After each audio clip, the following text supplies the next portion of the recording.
Assalaamu calaykum kusoo dhawaada channelka Riyaaq Run Channel. Asxaabta ku xiran channelka dhammaantiina waa idin soo dhaweynayaa adduunka meesha aad ka joogtiin waa idin salaamay. Maanta waxaa inoo wadaa qadadan quruxda badan sidaan u sameeyay waxaan ka hirgeliyay daawasho wanaagsan. Soo dhawaada asxaabteedaan jeclahay dhammaantiina. Inta waxaa ii saaran digsi biyo karkarayaan sa u jeediin waxaan rabaa inaan ku shubo baastadaas noocaas in isticmaalayaa bacda dhan waan ku shubayaa insha Allah dhammaan markii aan ku shubo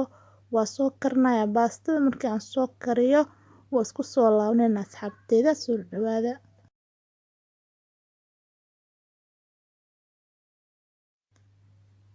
Maasha Allah ugu dambeyn sayay ku soo baxday baastadii waan soo kariyay hadda waa soo miirayaa markaan soo miiro waxaan gudagaleynaa suugadii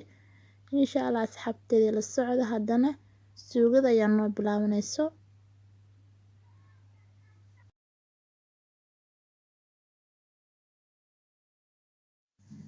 Inta waxaan ku haystaa digsigii baastada aan ku soo kariyay ayaan ku soo celiyay dabka saliid iyo basal waxaa ku soo shubayaa kabsar caleen iyo toon iyo yaanyada shiidan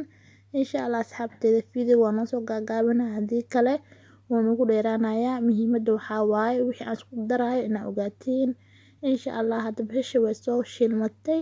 waxaan ku soo shubayaa kabsar caleen iyo toon iyo waxaan ku soo darayaa yaanyada shiidan oo gasaca iyo xawaajiyaasha noocaada aad jeceshahay ku darso insha Allah asxaabteeda ugu dambeysay ku soo baxdo ayaa inoo balan insha Allah video wuu socdaa la soco.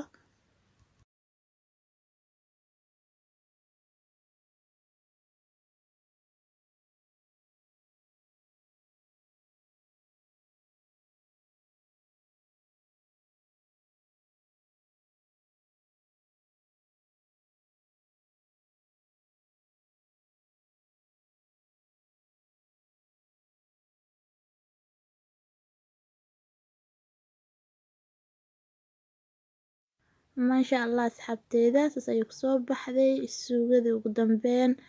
saliidda way soo tuftay markay saliidda ay tuftaan waxay cadeynaysaa inay bislaatay haddana waxaan tusayaa baastada wixii lagu cun lahay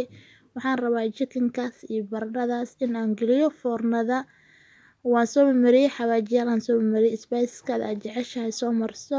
insha Allah video wuu ku jiraa chickenka saa u sameynaa iyo waxaan ka sameynaa xawaajiyaasha nooca isticmaalayo hadda kor ayaan soo geliyay insha Allah haddana ugu dambeyn baastada ay ku soo baxday ayaa inoo balan asxaabteeda. Maasha Allah ugu dambeyn ayay ku soo baxday baastadii iyo suugadii waa isku soo dhex daray waa soo shiilay maasha Allah ay ku soo baxday haddana asxaabteeda markaan soo guro saxanka chickenka iyo baradhada foornada aan gelinayo ayagana waa idin tusayaa insha Allah. daawashada video aad daawanayso waan kaga mahadcelinayaa asxaabtaan jecelahay soo dhawaada maasha Allah ugu dambeyn chickenka iyo baradhadina waa kuwaas maasha Allah gaduud qurux macaanka ka daran haddii aad marka channelka ugu horeysay waxaan ka codsanayaa inaad subscribe ii saartid gambalka taawatid like iyo share iyo comment insha Allah haddana waxaan leeyahay muuqaalka xigo ayaa inoo balan. Assalaamu calaykum.